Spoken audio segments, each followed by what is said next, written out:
윤석열의 무능함이 여기서 빛을 발휘할 줄은 몰랐습니다.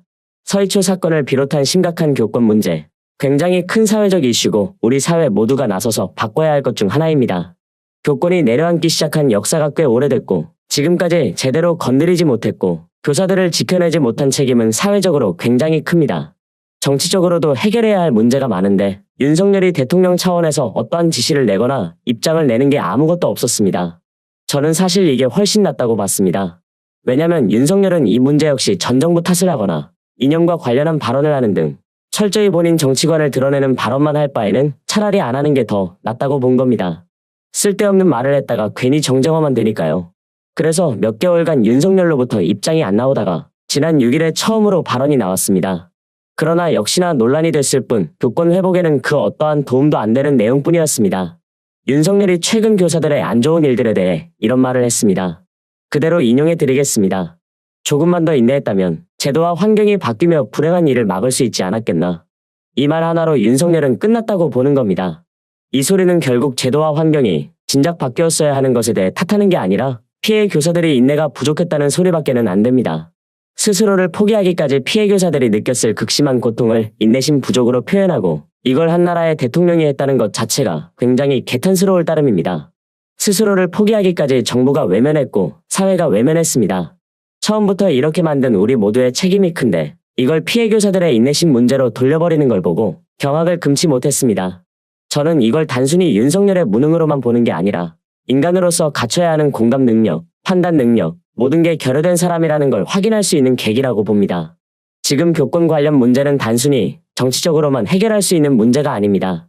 정치적 내용은 교권 문제를 해결하는 수단 중 하나로 봐야 하고요. 사회적으로도 합의가 계속해서 이뤄져야 하는 문제이기 때문에 대통령이 한마디 한다고 해결될 문제도 아닙니다. 교권보호 사법국회 통과, 교육부의 관련 고시 개정, 이 모든 게 서희초 교사 사건 이전에 제도가 마련되지 않았기 때문에 이걸 계기로 굉장히 급하게 만들어졌습니다. 사회적으로 굉장히 크게 주목되고 뉴스에서도 연일 보도가 되고 사건 자체가 굉장히 큰데도 일부 부모들은 반성은커녕 오히려 더 막 나가고 있습니다.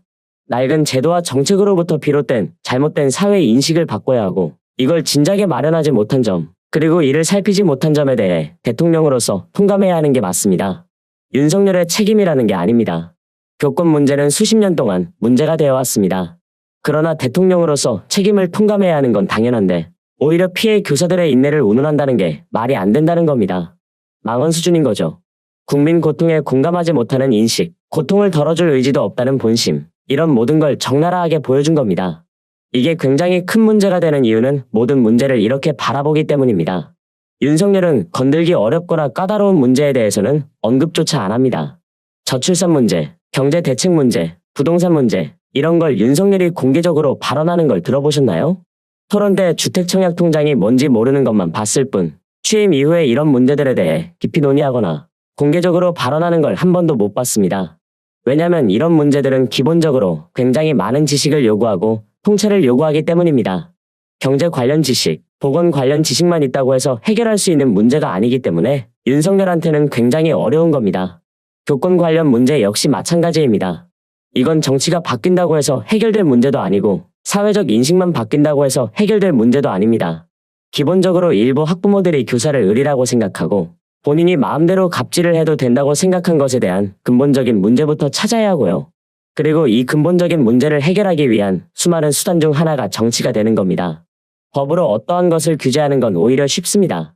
이건 사회적 합의 없이 필요하다 생각된다면 법제화하면 그만입니다. 그러나 사회적 인식을 바꾼다는 것은 굉장히 어렵습니다. 법이 생긴다고 해서 사회적 인식이 바뀌는 것도 아니고 시위를 한다고 해서 사회적 인식이 바뀌는 것도 아닙니다. 그래서 굉장히 근본적인 문제부터 파고들고 결론적으로 문제 해결까지 도달하는 데까지 굉장히 많은 시간이 요구됩니다. 그리고 이 시간과 과정 속에서 굉장히 생산적인 토론과 논의만 이루어져야지 쓸데없이 정쟁화하는 순간 근본적인 문제 해결과 거리가 멀어지는 겁니다.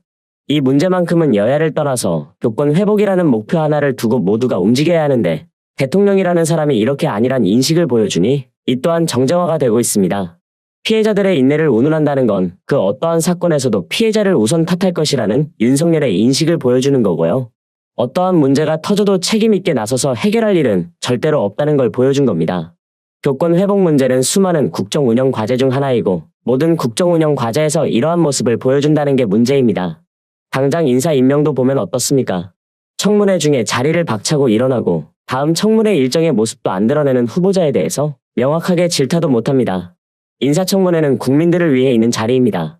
국민들 앞에서 공직에 적합한 인사인지를 가리기 위해 있는 자리가 인사청문회입니다. 그런데 이 자리에서 성실하게 답변하고 논란에 대해 명백하게 해명하지는 못할 망정, 비판을 못 버티고 자리를 박차고 일어나는 것도 모자라 청문회에 불참까지 합니다. 이건 지명한 사람도 문제입니다. 윤석열이 지명했습니다. 이 정도로 태도 문제가 있는 사람이라면 지명한 사람이 사과하고 지명을 곧바로 철회하는 게 맞습니다. 그런데 지명 철회는 얘기도 안 나오고 있죠. 오히려 또 다른 문제가 있는 신원식과 유인촌을 장관으로 임명하는 모습을 보였습니다. 김행도 별다른 문제가 없는 한 여가부 장관으로 임명할 겁니다. 기본적으로 국민들 눈치를 하나도 안 본다는 거고 이건 여야를 떠나서 공직에 있으면 안 되는 사람들이라는 걸 증명하는 겁니다. 국민들을 위해 일하는 자리고 국민들이 뽑은 대통령입니다. 심지어 국민들이 낸 세금으로 월급을 받아가고 그 월급으로 밥을 먹고 생활을 합니다. 그러면 당연히 국민들 눈치를 보며 일을 해야 하는데 이건 반대로 국민들을 차단하고 국민들 의견은 무시해버립니다. 국민들을 위해 일을 하려면 국민들과 공감대를 형성해야 하는데 이것도 철저히 외면합니다. 진짜 공직자로서 가질 수 있는 태도가 맞냐는 겁니다. 저는 이번 정부가 투표의 중요성을 여실히 알렸다고 봅니다. 굉장히 많은 부분에 연관이 됩니다. 교권 회복 문제, 저출산 문제, 경제 회복, 민생 문제 모든 게 투표에 달려있는 겁니다. 여야 중 옳은 정당을 고르라는 게 아닙니다. 제대로 일할 수 있는 사람을 일꾼으로 뽑아야 나라가 정상적으로 돌아가는 거고요. 정상적인 사고가 가능한 사람을 뽑아야 상식적인 사회가 되는 겁니다. 이번에 서울 강서구청장 보궐선거 사전투표가 있었습니다. 구청장 한 명 뽑는 선거인데 이례적으로 관심이 집중돼서 투표소가 종일 인산이네였다고 합니다. 사전투표 최종 투표율이 22.64%로 나왔는데 이건 보궐선거인 점을 감안해도 구청장을 뽑는 투표인 걸 감안해도 굉장한 비율입니다. 실제로 주민들이 투표에 많이 참여해 3층에서 시작된 줄이 1층 입구까지도 이어졌다고 합니다. 사실상 내년 총선의 전초전으로 인식되고 있는 선거이기 때문에 여야 지도부도 총출동했고 시민들 관심도 그만큼 많은 거죠. 여기서 현 정부와 여당이 더 긴장해야 하는 겁니다. 반년 전 재보궐 당시 최종 사전 투표율은 11%였습니다. 이미 이 당시 투표율을 크게 넘긴 것도 이례적이고 투표율 자체로도 역대급입니다. 이건 국민들의 심판 의지가 투영됐다고 봐야 하는 겁니다. 투표를 제대로 해야 한다는 걸 지난 1년 반 동안 체감한 국민들이 굉장히 많다는 걸 보여주는 사례로 봐야 하고 정부와 집권 여당은 이걸 굉장히 심각하게 반성의 자세로 받아들여야 한다는 겁니다. 그러나 이건 제 바람일 뿐이라는 게 이미 어제 드러났습니다. 국민의힘에서 입장이 나왔는데 보궐선거 사전투표율이 이례적으로 높은 이유가 집권 여당을 통한 강서구 발전에 열망이 표출된 것이라고 했습니다. 강서구 구민들이 국민의힘을 뽑아주기 위해서 친위 투표에 나섰기 때문에 이렇게 높은 투표율이 나왔다는 겁니다. 아직 정신 못 차린 거죠. 이제는 투표율이 반성하라는 메시지인 것도 모르고 오히려 본인들 자랑거리로 삼아버리니 말도 안 나옵니다. 투표 결과 이전에 국민의힘에서 이런 논평을 내는 의원부터 쳐내야 한다고 보고요. 이미 1년 반 동안 국민들이 많은 걸 느꼈을 거라고 봅니다.